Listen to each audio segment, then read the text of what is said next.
ஆர்ப்பாட்டத்தை தடை செய்ய வேண்டும். இதே எங்களுடைய ஆட்சியில் எங்களுடைய முதல்வர் எடப்பாடி பழனிசாமி 4.5 ஆண்டு காலம் முதலமைச்சராக இருந்த போது இந்த 4.5 ஆண்டு காலத்தில் 35,000 போராட்டங்களை சந்தித்த தைரியமாக சந்தித்த ஆண்மையுள்ள ஒரு முதலமைச்சர் எடப்பாடியார். ஒன்ன மாதிரி ஓடி ஒளிந்து கோழை இல்லை.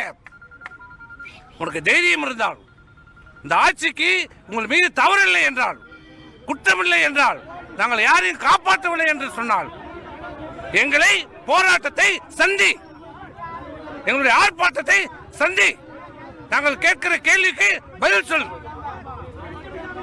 இந்த காவல்துறையை காட்டி அச்சுறுத்துவது, மிரட்டுவது, இதெல்லாம் அனைத்து இந்திய அண்ணா திராவிட முன்னேற்ற கழகத்தின் தொண்டரிடம் எடுபடாது.